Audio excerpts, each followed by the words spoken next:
In 1857, the Supreme Court made arguably the most controversial decision ever at its time.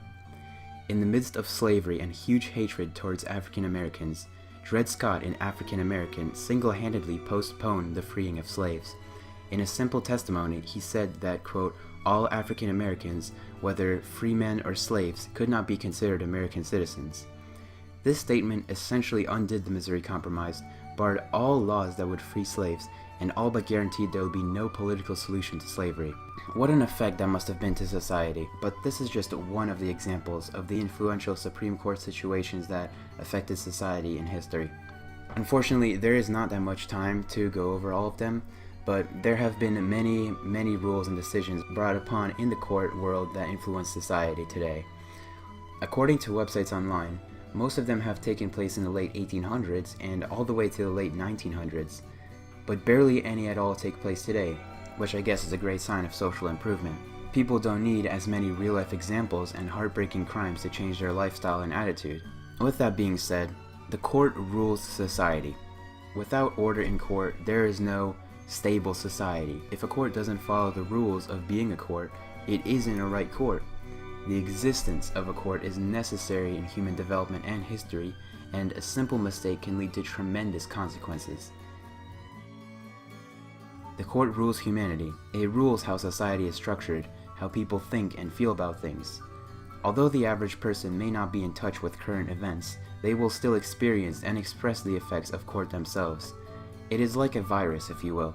People who watch the court get influenced by their decisions and actions, and then those people express those ideas and actions to their friends, who then pass it on to others like a virus.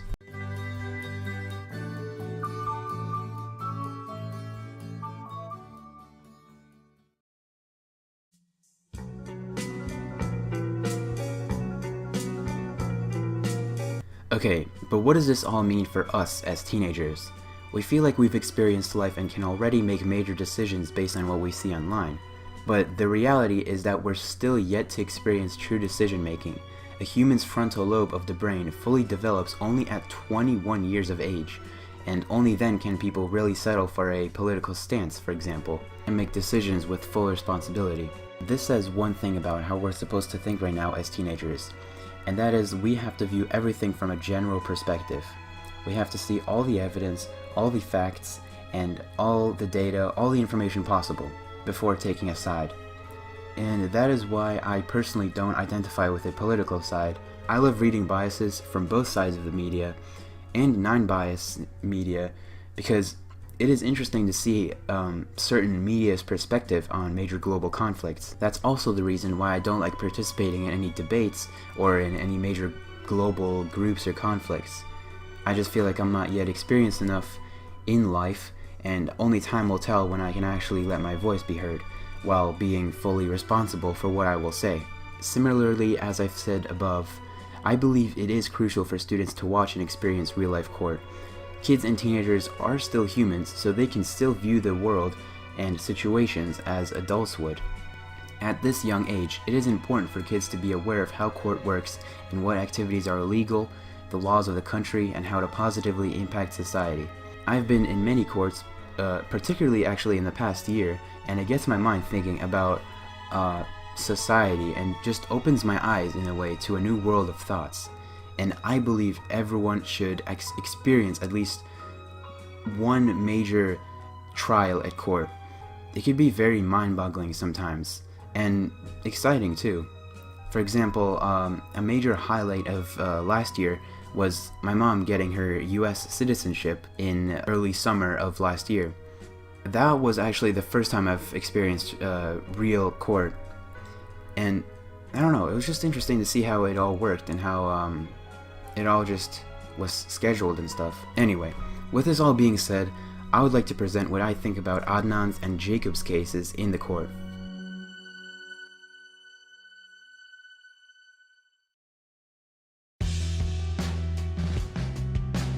Before I begin though, I'd like to say that I view these cases from both a non-biased and a biased perspective. After reading and listening to these stories, I took brief moments to imagine myself in a certain person's view.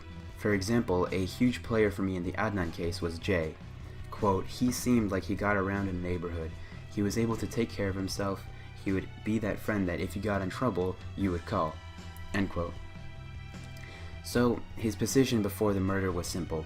He basically took orders from people to do secret acts for them. Here's how I viewed Jay's story.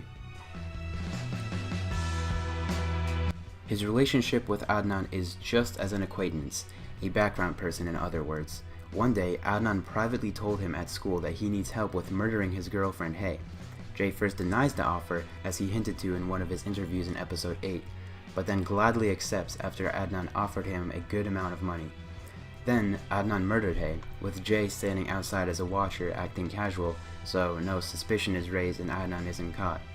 After the murder, both boys split ways and pretend like nothing happened.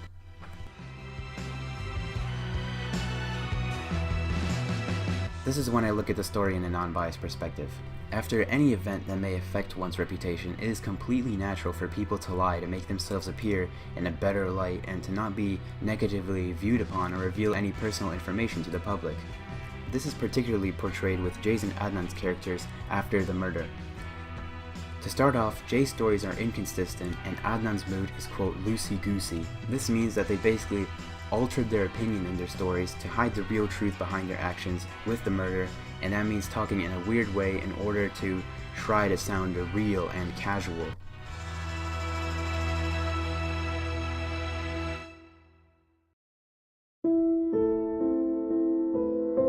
To start off, Jay repeated himself so many times in so many instances in episode 6, 8, and a little bit in episode 10, but not that much. Of course, it may just be his character to speak like that, but it must also be noted that his character completely changed in episode 8 in another interview where he is asked to give specific details about what happened in the murder. Instead of filling empty noise with his commonly used phrases like "you know," or "that probably happened," or "this is the truth," like he did in all the other interviews he was in, here he is almost completely silent. It's almost like he's trying to hide information about the murder. The narrator of Serial even dedicated a whole section in the episode just to talk about how still the court was that day. Quote, "It was so awkward," she said. "It was excruciatingly difficult to sit through and listen to the whole thing." End quote. In Adnan's case, there really is no specific example.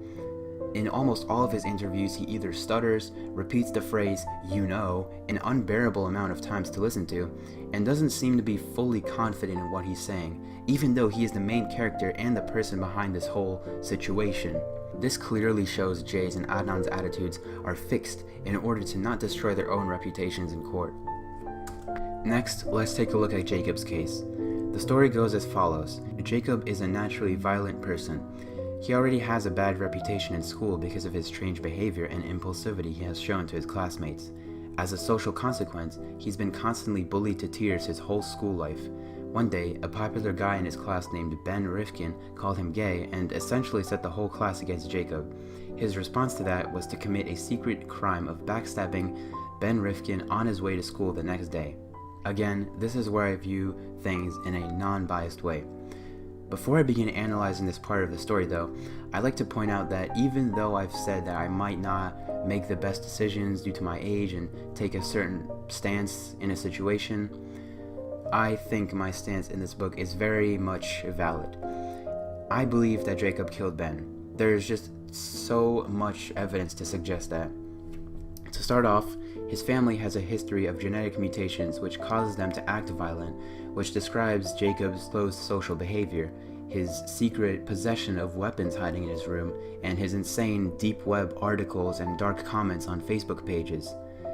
Although what I've said above is good evidence to suggest Jacob guilty already, there is still his conversations and actions to analyze, which is actually quite simpler. At dinner one day with his family, Jacob gives the reader a peek at his true inner nature.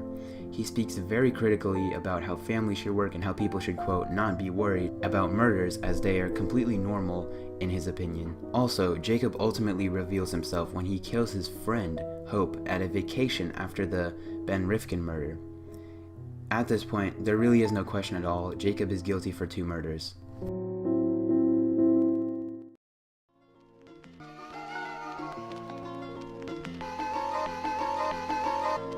It's very important for students to experience court, as I've said earlier. Kids and teenagers need to know how it feels to make controversial decisions and they need to be introduced at an early age to the problems in society in order to impact it positively. I'm very grateful that I've had the opportunity to not only read and listen to these cases, but also to share my thoughts about them with my teachers, who fully support my thoughts and add their own details and add their own ideas as well. And I really respect them for that. Thank you so much, Ms. Smith and Ms. Sig, for your time and effort this year. I've learned so much, but more importantly, I now know what it's like when someone is interested in a topic that you're also interested in. My conversations with Ms. Smith before class in school really made me excited to learn more about the topics we've done in class. Again, thank you so much.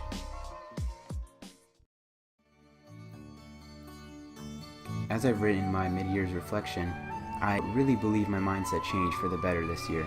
I will remember this feeling, I will continue with my optimistic goals, and I hope I won't lower my expectations. Thank you for listening to my podcast. I am Artem Bagadika from Fairfield Ludlow High School.